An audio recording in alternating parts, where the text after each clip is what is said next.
गत ऊस गाळप हंगामातील ऊसाला जाहीर केल्याप्रमाणे प्रति टन 100 रुपयांचा दुसरा हप्ता तातडीने शेतकऱ्यांच्या खात्यात जमा करण्याचे आदेश कोल्हापूर आणि सांगली जिल्ह्यातील सर्व साखर कारखान्यांना द्यावेत, अशी मागणी स्वाभिमानी शेतकरी संघटनेने प्रादेशिक साखर सहसंचालक कोल्हापूर यांच्याकडे निवेदनाद्वारे केली आहे।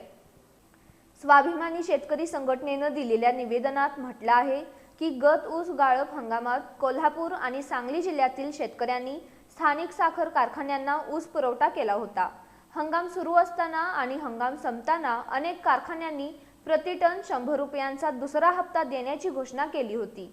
मात्र हंगाम संपून बराच कालावधी उलटूनही अनेक कारखान्यांनी हा दुसरा हप्ता शेतकऱ्यांच्या बँक खात्यात जमा केलेला नाही। सध्या नवीन हंगामाची पूर्वतयारी सुरू असून शेतकऱ्यांना खते, बियाणे आणि मशागतीसाठी पैशांची नितांत गरज आहे।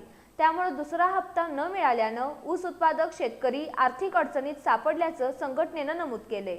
निवेदनात पुढे म्हटले आहे की साखर तसंच इतर उपपदार्थांना राष्ट्रीय आणि आंतरराष्ट्रीय बाजारपेठेत चांगले दर मिळत असल्याने कारखान्यांना प्रति टन 100 रुपयांचा दुसरा हप्ता देणे शक्य आहे।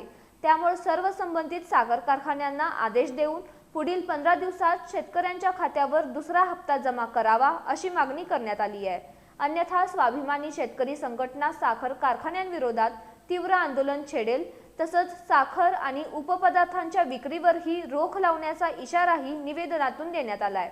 यावेळी उपस्थित जिल्हाध्यक्ष अजित पवार, राज्य सचिव राजेंद्र गड्ड्यांवर, राज्य कार्यकारिणी सदस्य जयकुमार कोल्हे, पुरंदर पाटील, सचिन शिंदे, डॉक्टर बाळासाहेब पाटील, विशाल चौगले, स्वस्तिक पाटील, विक्रम पाटील, नितेश कोगनोळे, तानाजी मगदूम, तानाजी देसाई, अरुण मगदूम, बाजीराव पाटील आणि शेतकरी मोठ्या प्रमाणात उपस्थित होते।